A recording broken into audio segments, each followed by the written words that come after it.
بسم الله الرحمن الرحيم الحمد لله رب العالمين والعاقبة للمتقين والصلاة والسلام على رسوله محمد وعلى آله وصحبه أجمعين أما بعد السلام عليكم ورحمة الله وبركاته.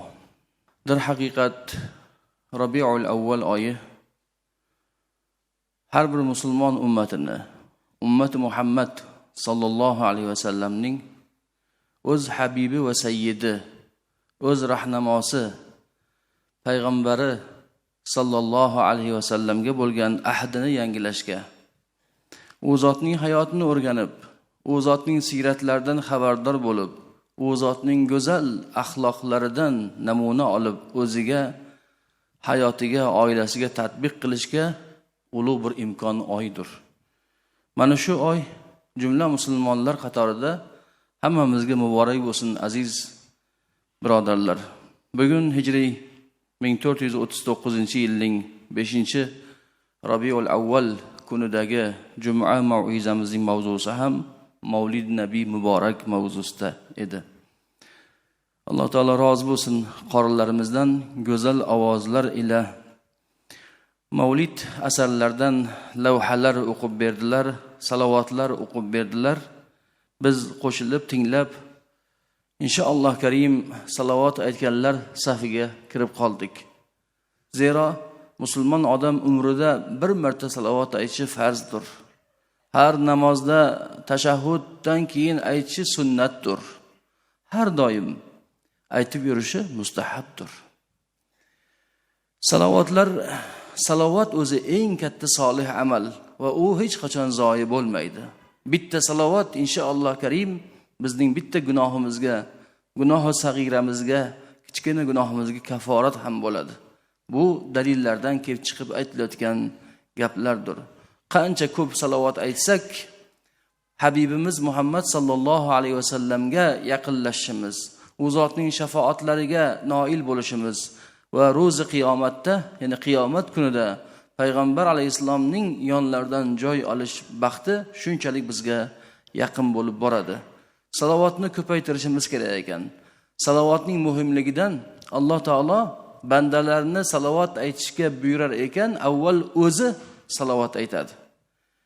So'ngra maloikalarga salovat ayttiradi va salovat aytgan bandalarga ulkan va'dalarni beradi. Bizga demak qoladigan vazifa avvalambor salovatni ko'p zikr qilish, ko'p aytish va farzandlarimizni, ahllarimizni bu oyda, umuman hayotimiz davomida salovatga ko'p undash.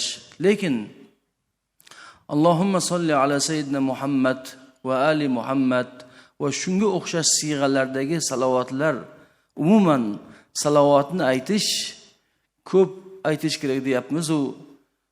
Qachonki qalbda muhabbat bo'lsagina, payg'ambar alayhisalomga muhabbat bo'lsagina salovat shunda ko'p chiqadi. Shunda ko'p salovat aytib yuramiz inshaalloh karim. Va bu oyning ikkinchi bizga ibratli tomoni, payg'ambar alayhisalomning hayotlari bilan tanishib, u zotni yana chuqurroq o'rganib, u zotning go'zal xulqlaridan o'zimizga namuna olish, o'zimizga andoza olish, xulqlanish. Musulmon kishining eng katta baxti bilasizlarmi? Umuman musulmon bandaning baxti bu Alloh subhanahu va taoloning bizga payg'ambarimizni o'zimizdan chiqarib bergani. Inson jinsidan bizlarga kitobni tilovat qilib, hikmatni o'rgatadigan, to'g'ri yo'lni bayon qilib, halol va haromdan ajratgan zotni Muhammad sallallohu alayhi vasallamni berganligidadir. Qiyomatgacha ummati Muhammad u zotdan o'rnak olib yashasa, go'zal yashaydi. Va u hayotning intihosi oxirat inshaalloh undanda go'zal bo'ladi. Musulmonlar shunday birodarlar. Musulmon kishi hamma joyda musulmon. Ba'zi bir din vakillariga o'xshab faqat cherkovlardagina qolib ketmagan bizning dinimiz. Faqat haftaning ma'lum bir kunlaridagina dindor bo'lib qolmaymiz. Musulmon hamma vaqt, hamma joyda, modomiki joni bor ekan u musulmon bo'ladi. Va hamma joyda musulmon xulqini ko'rsatadi.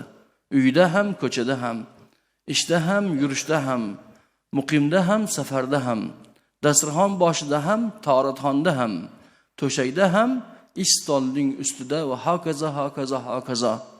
Hatto musulmon kishi asirlikda, tutqunlikda, mahbuslikda ham musulmonligi holda saqlanib qoladi. Hozir vaqtimiz yaqin bo'ldi. Men sizlarga qisqacha bitta tarixiy voqeani aytib berib, so'zimizga yakun yasamoqchiman. Bu 2-jahon urushi yillarida bo'lib o'tgan mash'um bir voqea. Bu voqeani toyinki o'sha Niderlandiyalik bir olim maqola qilib, avval kitob tayyorlab va u kitobidan maqola chiqarib to BBCga havola qilmaguncha dunyo bundan bexabar edi bu voqeadan. Xullas, bu voqea maqola bu BBCga chiqarildi. Do'stlarimiz o'sha maqolaning orqasidan tushishdi, borib o'sha joylarga borib, u joydagi o'sha qabrlarni topib ziyorat qilib kelishdi. 1941-yil Smolensk ostonasidagi janglarda juda ko'plab sovet askarlari asirga tushadilar. Ularning orasida o'zbek yigitlari, o'zbekistonlik yigitlar ham bor edi. Shulardan 101 tasi ham asirga tushib qoladi. Nemis fashistlarning siyosati joylarga qarab o'zgarib turardi. Sovet yerlarida yoki Sharqiy Yevropada ular juda ham qattiq qo'l, shafqatsiz siyosat yurg'izar edi. Ammo G'arbiy Yevropada ular ancha bag'ri keng, qavs ichidagi bag'ri keng siyosat yurg'izar edi. Masalan, Rossiya yerlarida qilgan shafqatsizliklarni ular u Yevropa tomonlarida qilmas edi. Ularga foydasi ham yo'q edi uni. Chunki birovga yomonlik qilib, uning qarindoshlariga yomon ko'rinishni istamas edi. Nemis fashistlarini tashviqot va targ'ibot bilan shug'ullangan Goebbelsning dasturiga muvofiq ular G'arbiy Yevropa xalqlarini sovetlardan nafratlantirish uchun bitta dastur, bitta loyiha ishlab chiqishadi. Loyihaga sovet askarlari, asirga tushgan sovet askarlarining orasidan tashqi ko'rinishi ham ularga bir go'yoki yovvoyiroq bo'lgan bir toifalarni ajratib olishadi. O'sha ajratib olinganlar negadir tashqi qiyofalari sababmi 101 ta o'zbek yigitlari edi. Bu yigitlar 41-yilda armiyaga ketishgan, urushdan xabarlari yo'q. Armiyada yigitlik burchlarini o'tab yurishgan edi o'sha Rossiya yerlarida. Hali qo'llariga tuzukkina qurol olishni ham bilmas edi bular. Ammo urush boshlanib qoldi. Va ular urushga tashlanib, urushning ilk oylaridanoq asirga tushishdi. Asirlarni Niderlandiyaga olib borishdi. Gollandiyaga. U yerda bir lager qurilgan edi. Lagerning o'rtasidan sim to'rlardan o'ralgan xuddi qo'raxonaga o'xshat joy qilishdi. Poyezdda bir haftadan oshiq yurgan bo'lsa, ularga ovqat berilmagan, juda ham och, tinkalari qurigan soldatlarni shahar bo'ylab haydab o'tishdi. Odamlar ularga suv, non, bu narsa beramiz desa, soqchilar qo'yishmadi. Va 101 ta yigitni, o'zbek yigitini o'sha sim to'rlarning ichiga qamashdi. Bir hafta ochiq osmon ostida, sentyabr oylari edi, sovuq tushgan, yomg'ir tagida och saqlashdi. Bir haftadan keyin hamma yoqda odam bosib ketdi. Jurnalistlar, telekameralar, fotoapparatlar tayyor edi. Chunki nemis fashistlarning bir loyihasi bor edi. Ular sovet askarlarini qanchalik shafqatsiz holga aylanib qolishini g'arb davlat xalqlariga ko'rsatish edi. Shunda simtorni ichiga asirlar saqlanayotgan joyga bitta buxanka nonni otishdi nemis fashistlar. Ular kutib turishgan narsa, hozir ular bir-birini g'ajib bo'lsa ham o'sha nonga talashib o'zlarining asl basharalarini ko'rsatib qo'yadi deb umid qilib turishardi. Lekin u simtor ichidagi bolalar o'zbek yigitlari edi. Bitta buxanka non otilganda hammalari talashish o'rniga, urushish, yoqalash o'rniga aylanib o'tirib oldilar. Tiz cho'kib xuddi osh yeydiganday. Shunda bir kattalari qoshiqcha bilan buxanka nonni bir yuzi bitta bo'lakka bo'lib, qo'lma-qo'l uzataverdi. Hammalar yetgandan keyin bir chaynashda yo'q, balkim chaynashga ham yetmagandir, o'sha o'zining nasibasini yeyishdi. Nemis fashistlarning jahli chiqishdi. Ularni istagan istagi, niyati amalga oshmay qoldi. Hafsalasi pir bo'lib qaytib ketishdi. Va ularga endi u yigitlarning hech ham keragi yo'q edi. Ammo to 42-yil aprel oyigacha o'sha joyda ochiq osmon ostida och holda saqlashdi. Qolgan asirlarga berilgan payokning teng yarmini ularga berishardi. Hammalari ozib ketgan. Natijada 24 tasi ochlik va sovuqlikka chiday olmay o'lib ketishdi. 77 tasini esa sizlarni endi Fransiyaning janubiga olib boramiz. U yerda lagerimiz bor. U yer issiqroq sizlarga to'g'ri keladi deb aldab Utrecht, Niderlandiyaning Utrecht shahridan olib chiqib Amersfoort o'rmonlarga olib borishdi-da, hammalarini otib tashlashdi.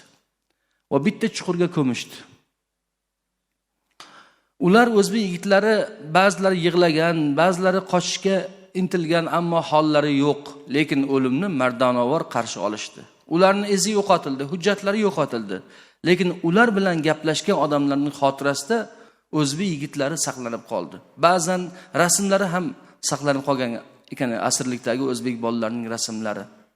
Urush yillaridan keyin yerlik aholi u chuqurni topishib, jasad qoldiqlarini olib bitta-bitta qabrga qo'yib chiqishgan va qabr tepasidagi taxtaga imkonlari yetgancha ismlarini, shu o'zbekcha, musulmoncha ismlarini to'g'rilashga yaqin qilib qo'yib chiqqanlar. Abdullat, Numzod va boshqa Abdurahmonov degan familiyalar bilan yozib chiqqanlar. Va chiroyli bir parvarish bilan qabrlariga parvarish ko'rsatmoqdalar. Mana shu voqea, hozir men qisqa aytayapman, tezsiz vaqtimiz o'tib ketyapti, ammo juda ham bir ta'sirli voqea. Askarlar, o'zbek askarlari aslilikda ham musulmonchiligini, odobini, xulqini yo'qotmasdan, ular kutgan natijani bermasdan, bitta buxonga non uchun talashib bir-birini bo'g'izlamasdan juda ham bir go'zal xulq ko'rsatganlari o'sha yerlik xalqning tilida zarbul masal bo'lib qolgan. Mana shunday bo'lgan ekan bizning o'g'lonlarimiz. Bu xulq aslida borib musulmonchilik xulqi edi. Boriga qanoat qilish, asrlikda ham o'zining chiroyli axloqini ko'rsatish Rasululloh sallallohu alayhi vasallamdan bir go'zal o'rnak bo'lgan xulq edi. Alloh subhanahu va taolo o'sha asrlikda ular va ulardan boshqa o'lib ketgan o'zbek o'g'lonlarini hammalarini rahmat qilgan bo'lsin, ruhlarini shod etsin. Payg'ambar alayhisalomga mana bu bir oy davomida inshaalloh karim mavlid bo'ladi. Bir oy davomida biz u zotning hayotlarini o'rganamiz. Parvardigor subhanahu va taolo bu hayotimizni, jamiyatimizni u zotga bo'lgan azbiroyi muhabbatimiz evaziga ham go'zal qilib, nabaviy xulqlarni ko'proq yoyilishini, tatbiq qilishimizni nasib ro'zi qilsin. Allohumma solli ala sayyidina Muhammad va ala alihi va sahbihi ajma'in. Ya Allah, ya Rahman, duolarimizni qabul ayla bi rahmatika ya arhamar rohimin.